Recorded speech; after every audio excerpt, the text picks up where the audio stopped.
What's up, guys? This is Sean. Welcome back to my channel. Man, I'm in a lot of pain today on my back between the shoulder blades. I'm gonna make this quick. I'm gonna make this video pretty quick. I was not going to do a video, but I was reading the comments and I want to eliminate any confusion. So yesterday I uploaded a video regarding less lethal launchers.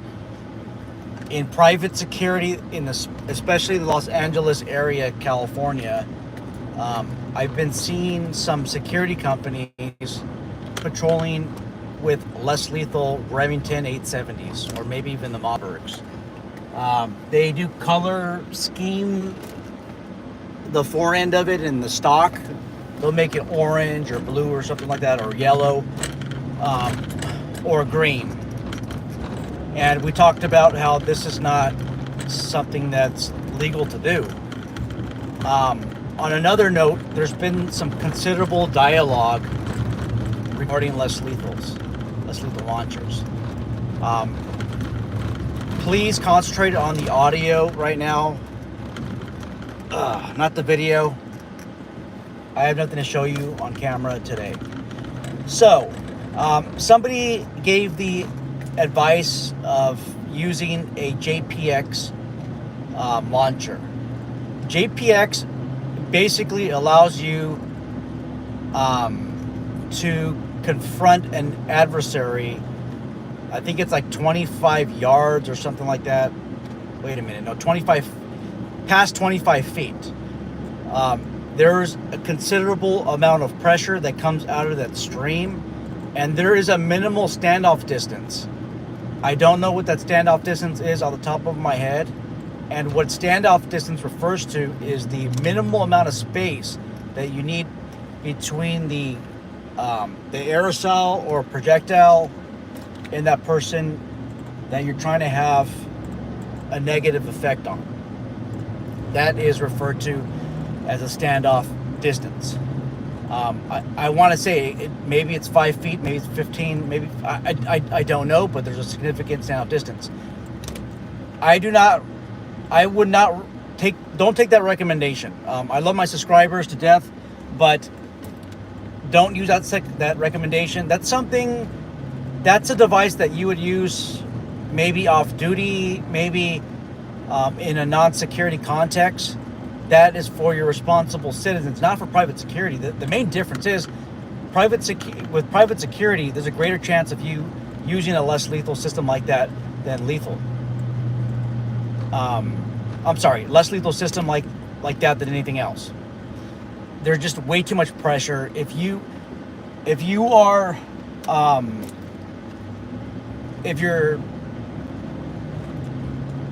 standoff distance isn't far enough, you could permanently blind somebody. And what legal authority do you have on using a JPX system against an adversary? If let's just say, they close their fist, right? And then you get them in the eye, you permanently blind them. Well, yeah, you can make an argument that you thought that they were going to punch you in the face. But can you use great bodily injury to prevent yourself from getting injured? And the answer to that is, it depends. You're gonna have to articulate it, but I just think it's terrible advice to use something that is designed for a civilian. Now, guys, when you're out there buying products, don't buy the stuff that is civilian use, like for civilian use, or its intended use is for civilian use. Believe it or not, I guess in the context of this channel, this community, you are not civilian. You are within law enforcement. You're within the law enforcement community. When it comes down to equipment, now there's going to be people disagree. You're not law enforcement. No, you're not law enforcement. But you're part of the law enforcement community, and equipment that's designated for civilian use, you shouldn't be using that. You should be using law enforcement grade products. And why is that? Well, it's designed for. Okay, these products are designed for, I don't want to say normal use, because you don't use less lethal on a normal basis. I would say maybe on an occasional basis, right? So the JPX launcher designed for the civilian to use maybe, I don't know, once a lifetime, right? For private security, there's a good chance that you might actually use it, and it, in a struggle, in a fighting struggle, or stressful situation, are you going to be adequately prepared to measure distances? You know what 5 feet is, 10 feet is? When somebody's about to kick your ass, you think you're going to remember these distances? And that's a question that I have for you. Somebody suggested rubber bullets in, like, I don't know, was it like maybe a revolver or something like that? That is a terrible idea, to have rubber bullets. Rubber bullets, we could date back to the Battle of Mogadishu period. This is in the maybe 93-ish times, or early 90s. American soldiers used rubber bullets. They put them in their M16s, and they used it against the population. And what they found is there is deadly results. First, those rubber bullets are moving way too fast out of the launcher, which is the AR-15. I'm sorry, it would be the M16 during that time period. They move too fast out of maybe a 9mm, a 45. It's way too fast, and the bullets are more narrowed, right? It's not like a huge round, it's more narrowed. They're going to move faster in the air, and what ended up happening was they caused fatal injuries. I don't know of any law enforcement agency out there that uses rubber bullets. If you think that you're going to use rubber bullets as a private security officer, my question to you is, do you realize that you're falling outside of a standard? And typically, security does follow, to a degree, the law enforcement standard. And I think in many cases they should. Because that person, that professional expert, that expert witness who's going to testify you, they're not going to come from the security realm. They're going to come from maybe 30 years, 20 years of law enforcement experience. And they're going to probably have the experience of training the trainers, training instructors for less lethal launching systems. They're going to be the ones to testify against you. It's not going to be the manufacturer that designed the rubber bullets. I mean, they could, but I think in court, the law enforcement credentialed, less lethal expert is going to blow away some of these people in court. They're going to testify that using rubber bullets is something that's irregular. It's something you normally don't do, and what the plaintiff is going to ask is why. Well, the reason for that is they've been known to cause fatal injuries because of the velocity, because of the architecture of the rubber bullet. So these are just things to think about. Now, there's another conversation about, I think Mike from the Professional Security Journal was suggesting the Saber launcher, right? The 60 caliber. And Mike from the Professional Security Journal, he does a lot of research. And if he's wrong, then he's wrong, and he'll admit it on camera. I think he's a very credible person when it comes down to the courses that he was instructed in as an instructor level. Especially the Saber, right? He's a Saber trained instructor. And he feels that they're reliable, and they are reliable, in my opinion. I haven't heard anything negative about them in some of these classes I've been taking. However, they don't have that sexiness appeal, so to speak, right? You have this huge popper system on top that holds the pepper balls, that holds the kinetic munitions, and then on the bottom portion, along the barrel portion, is your CO2 tank, right? And what you do is you have this huge clunker of less lethal system that cannot fit in traditional rifle racks or shotgun racks. I don't even think those who have the claw, there's a claw mechanism that I see in a lot of the patrol cars out there, even with security vehicles, that could accommodate many of the different rifle systems, shotgun systems, even with lights and optics. But as for the 60 caliber Saber launcher, I don't see. I just don't think that it would accommodate that. So for that reason, I don't even have access to that. But they are said to be more reliable than the Byrna launchers. Now, the Byrna launchers, I've heard some mixed feelings about them, or mixed opinions about them. And those opinions revolve around whether they're reliable or not. Keep in mind that you might be placing these launchers in different environments. You might be placing them in the trunk. Maybe you work where I work in the desert, and even if you're in the Los Angeles area, it gets hot. Yesterday was 100 degrees. I was leaving Hollywood yesterday. I was doing some training out there. It was 100 degrees. Can you imagine how hot it is in the trunk of your vehicle? And what does it do to any of the seals in the less lethal launching systems? Again, these are just things to think about. Now, there's some discussion about tasers. Yeah, you guys, taser is another option. But the benefit you have with a launching system is maybe like a pepper ball system, a Byrna, is you have distance on your side, right? I could defend myself at longer distances. And I think the Byrna launcher, it's like 60 feet or 20 yards. One of the newest ones, this is like a concealable one. However, it travels at 400 feet per second. And I think for a projectile to move at 400 feet per second, it's something that is a little bit outside the maximum deviation, so to speak. It's just something a little bit, I don't say too far out. Well, it could depend on who you talk to, right? A lot of these munitions are launching at maybe 320 feet per second, 312 or 170, 100 or 220. But here you have something that launches at 400. That's a hot munition. Okay. If you have a taser, that gives you, and I think it's up to 25 feet. There's some cartridges that are 35 feet.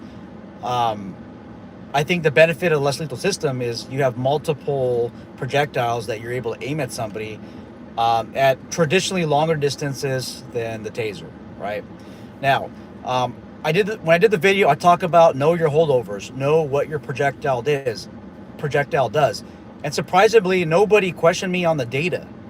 I made a mistake at using an 18-inch barrel, using a less lethal stabilized beanbag round made by Def Technologies or CTS.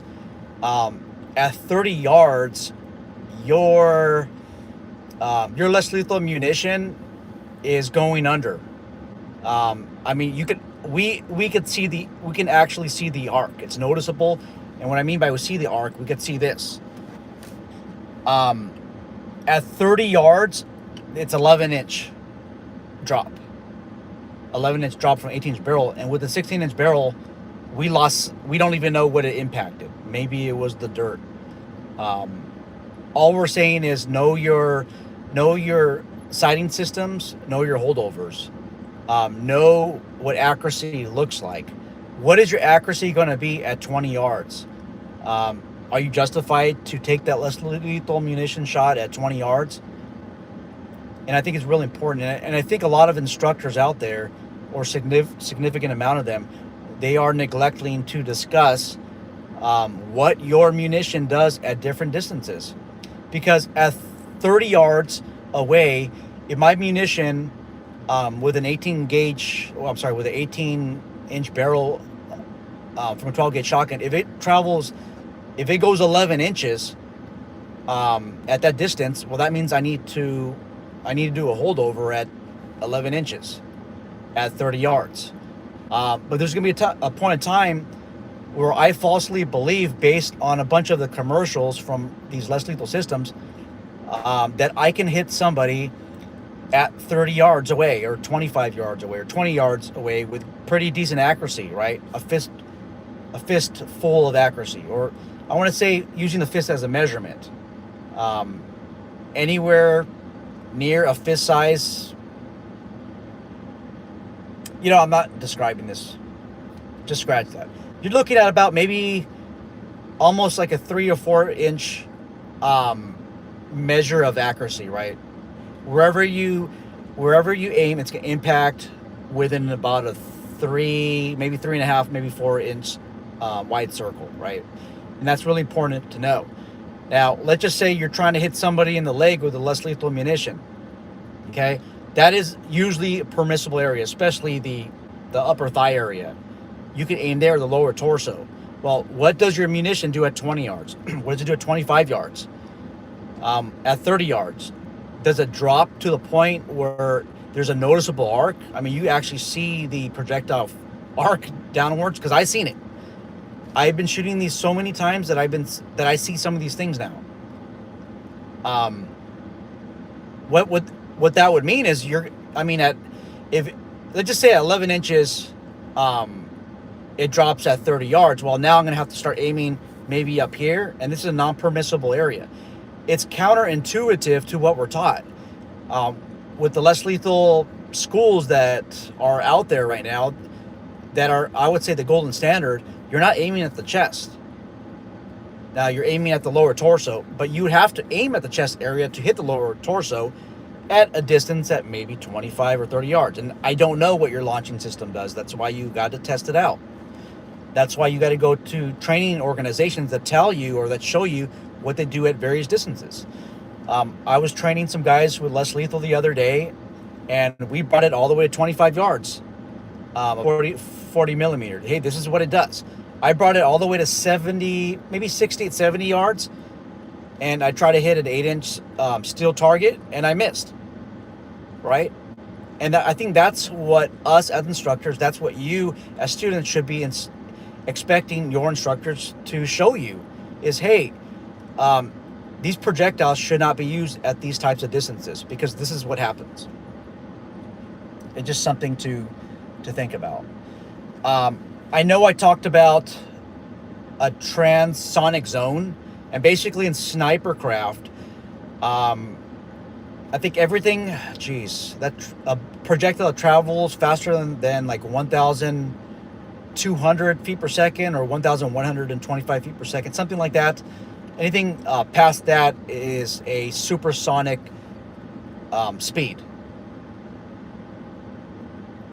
That or above. And I think under that, it's a subsonic speed, which refers to traveling less than the speed of sound, right? Now, with less lethal munitions, it's difficult to make the same analysis because less lethal munitions don't travel at those speeds. Most of the time they don't. I mean, I have one that I'm really wary about using. It's a home defense one, and I think it might be traveling at supersonic speeds. But most of the time, they'll travel at subsonic speeds, which is slower than the speed of sound. But there's a time where it becomes stabilized. Okay, your munition becomes stabilized, and then it doesn't become stabilized, and it does some weird things at various distances. I've seen it go higher than the point of aim. I've seen it go way to the left, way to the right, way under, and there's no consistency. Now, I can't call it a transonic zone because it just doesn't make sense, because less lethal munitions do not travel at supersonic speeds most of the time, right? But there's a special zone. And do you know what that zone is for your munition? For me, with the less lethal shotguns, I found that 25 yards, like 25 yards and above with a less lethal munition chambered shotgun, it probably enters a zone where it's stabilized and then it becomes unstabilized, because I cannot predict with consistency where that munition is going to impact. It does weird things. Do you know what your, quote, transonic zone does? Or what does your projectile do within those transonic zones? And it's just a figure of speech. I know I got snipers here listening, for lack of a better term. Okay, for lack of a better term, this is a stabilized, destabilized zone. Let me just go through comments real quick before I leave. Ryan from the University Security Training Solutions channel is here. Welcome, sir. He talks about 30-second cycle versus the 5 on taser. Yeah, guys, the civilianized version of the taser, it's a 30-second cycle, right? And you're expected to deploy a taser on somebody who's attacking you as a civilian, meaning you're not security, you're not law enforcement, and then you leave. and you got 30 seconds to get away. The law enforcement models, we're looking at 5 seconds, right? Because backup is probably on the way. You're probably not going to run away. And then he also says why? Because they're assuming the person will run away while the taser is cycling, not arresting the person restraining him.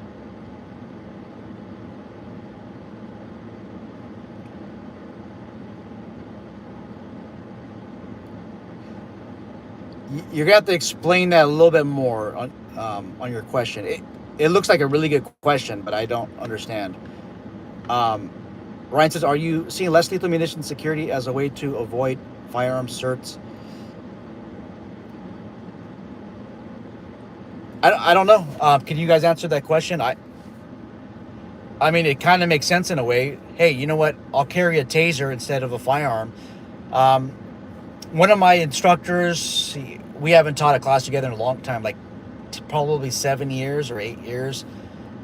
He works at a casino, a Native American reservation, and instead of firearms, they have tasers. And I think they're talking about firearms, but yeah, they're tasers.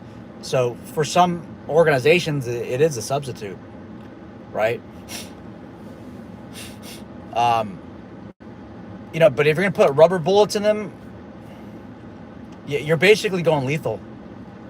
I mean, quite honestly, if I have to testify as an expert, that's something that we're gonna have to explore. Is you wanting to create the image of a less lethal system when in fact you're deploying a lethal system.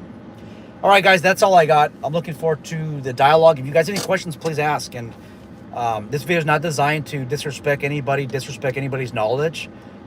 This is an open-ended community, and dialogue in any form is definitely it's admirable.